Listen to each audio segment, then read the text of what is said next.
Welcome to today's episode where we delve into the latest happenings in the automotive industry. I'm your host, Mario Gear, bringing you the most intriguing stories that have captured the headlines across the nation. First up, BendPak has made waves with the launch of its Fusion all in one portal for dealers, revolutionizing how dealerships operate. This cutting edge platform promises to streamline processes and enhance customer experience, setting a new standard in the automotive retail. In another development, the Auto Care Association has spearheaded the Repair Act video campaign advocating for consumer rights and the importance of repair accessibility. Join us as we explore the implications of this initiative on the automotive repair landscape. Meanwhile, the Energy Department's momentum investment of 750 million dollars to boost hydrogen technology has sent shockwaves through the industry, with GM poised to play a significant role. Will uncover the potential impact on the future of automotive innovation. And finally, spy photos revealed the redesigned 2025 Ford Expedition, boasting a panoramic display screen that promises to redefine in car entertainment.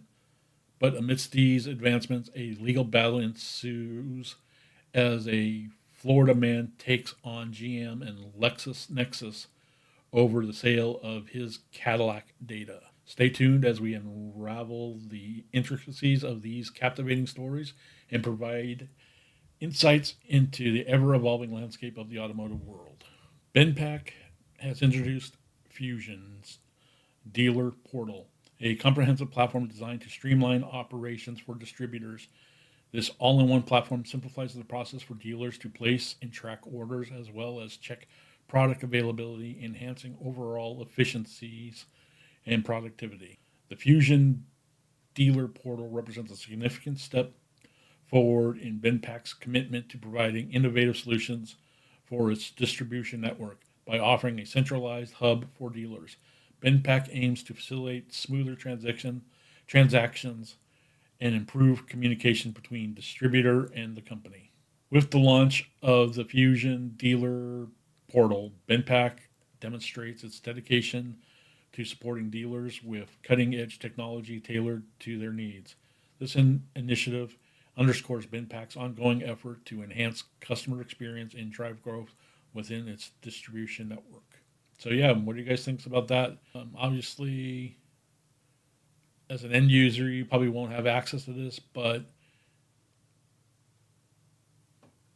maybe there's potential for the end use commercial end users, like the mom and pop shops that obviously outfit their garages, and maybe in the future there'll be a way for those type of customers to get access to that portal, possibly for checking inventory on serviceable parts that they may need for their and needs. I have a request I had placed into BendPak to possibly getting an interview set up.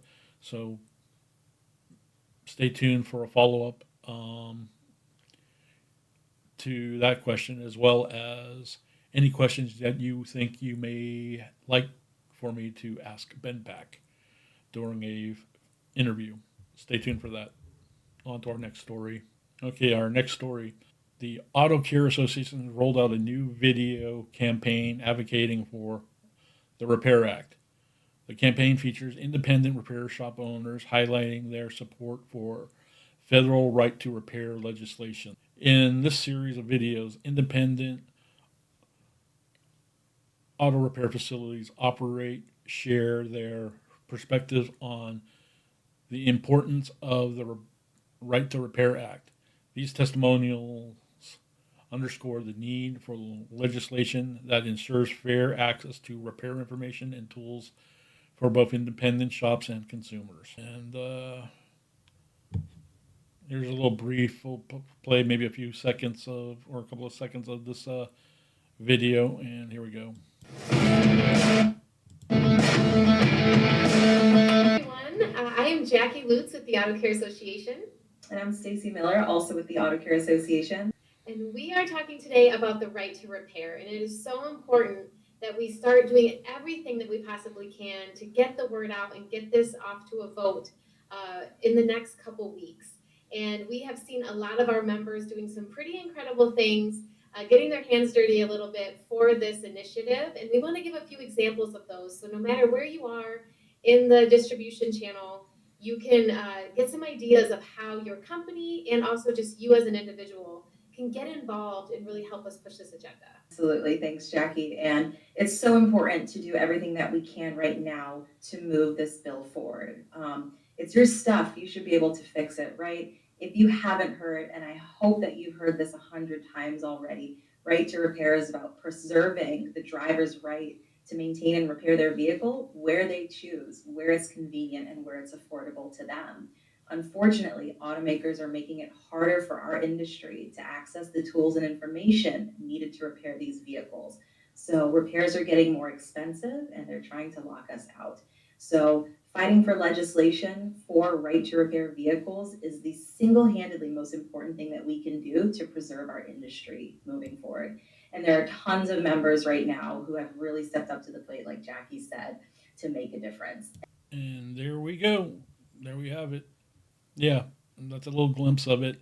You've probably seen me in past podcasts talk about the SEMA RPM Act legislation to be able to contact your local representatives to advocate that you are for this. Case in point, there's like some things like, I hate to say it, Tesla's very hard to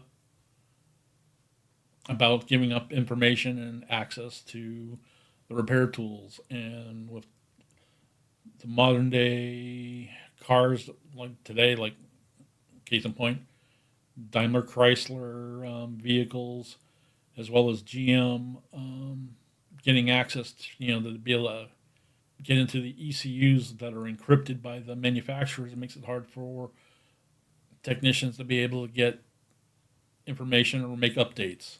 Be it if these independent shops have the subscription updates to make updates, but it's hard. Let's continue on with the rest of the article here. The initiative aims to raise awareness and gather support for the Repair Act, emphasizing crucial role it plays in promoting competition, consumer choice, and a level playing field in the automotive repair industry. Through these compelling narratives, the Auto Care Association seeks to advance its advocacy efficient efforts and drive meaningful change in the sector. Yeah, like I said, take it for what you will. This is definitely something you need. I know fellow YouTuber Louis Rothman has been advocating for right to repair,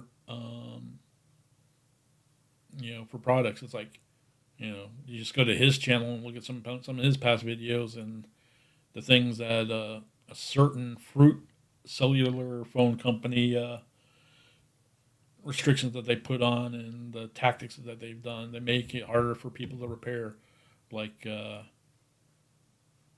encrypting, serializing certain components in a phone, to where if you replace a bad component, that the replacement component will not communicate or work well with the rest of the phone. So it's like, those are like some of the little things, dirty tricks that they do.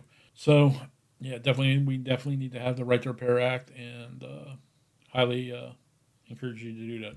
Comment down below what you guys think about the Repair Act, if you're for or against it. Let's hear your reasonings in the comments. Okay, on to our next story.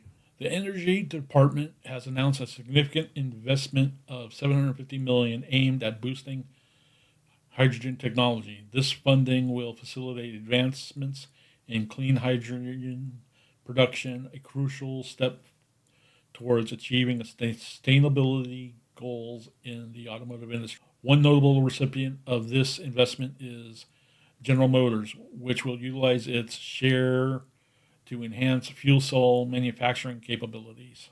The allocation of such substantial funding underscores the growing importance of hydrogen as a clean energy solution, particularly in the transportation sector, With concerns over climate change driving the need for alternative fuels, initiatives like this play a pivotal role in accelerating the adoption of hydrogen technology as automakers and government agencies continue to prioritize sustainability investments in hydrogen infrastructures. Research are poised to reshape the future of transportation.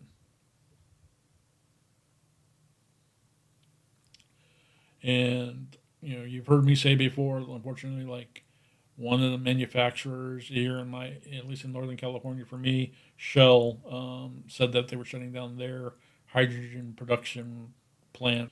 But as I did a little search recently for hydrogen in my refilling stations in my area, there's like private party companies that have stations, and apparently, I guess there's like two standards for hydrogen, which are H35 and H70. Apparently, H35 was an old standard, more common for like big rig trucks, buses, forklifts, and it basically meant it's like a lower PSI rating for refueling. And then obviously the more modern vehicles that have run on hydrogen on H70 can take advantage of higher PSIs and whatnot.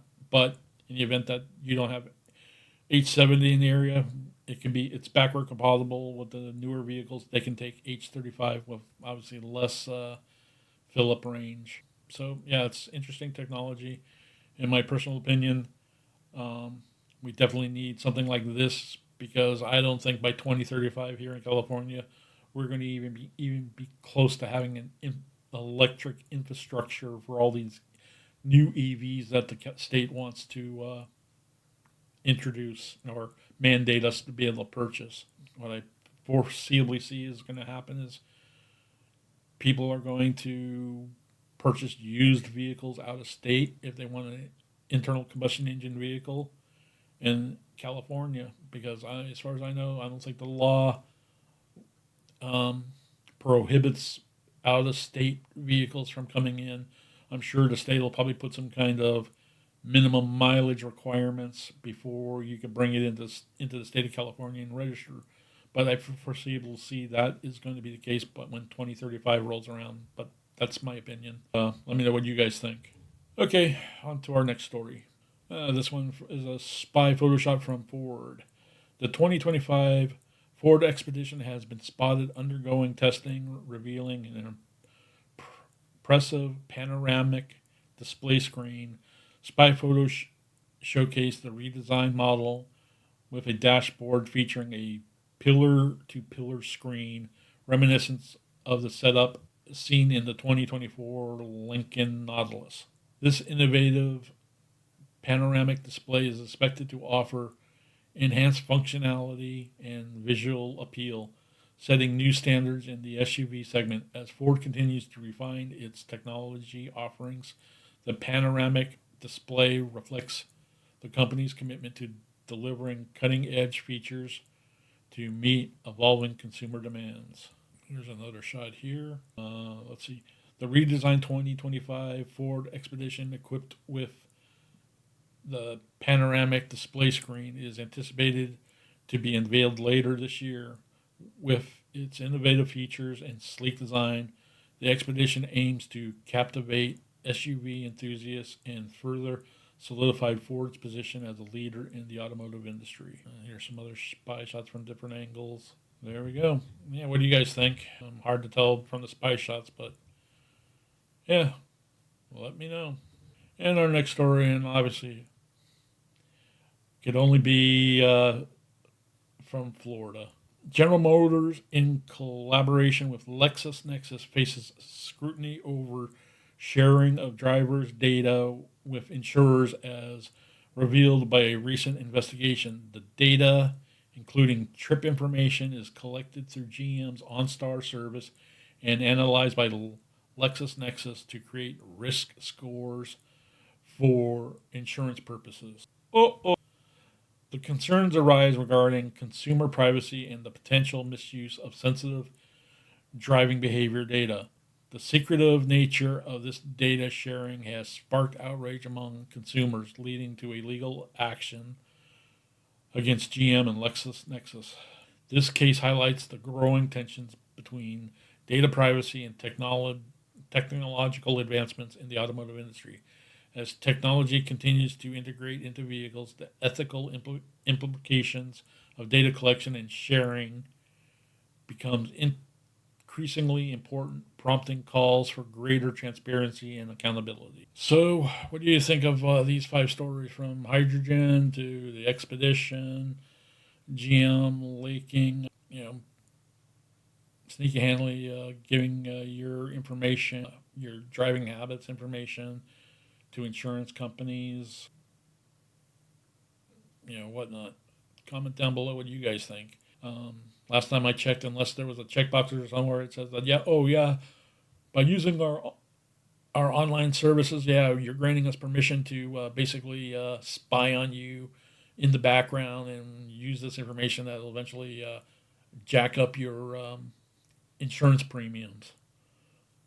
Or targeted marketing to where, oh, gee, we notice you go to this particular bar and grill quite often.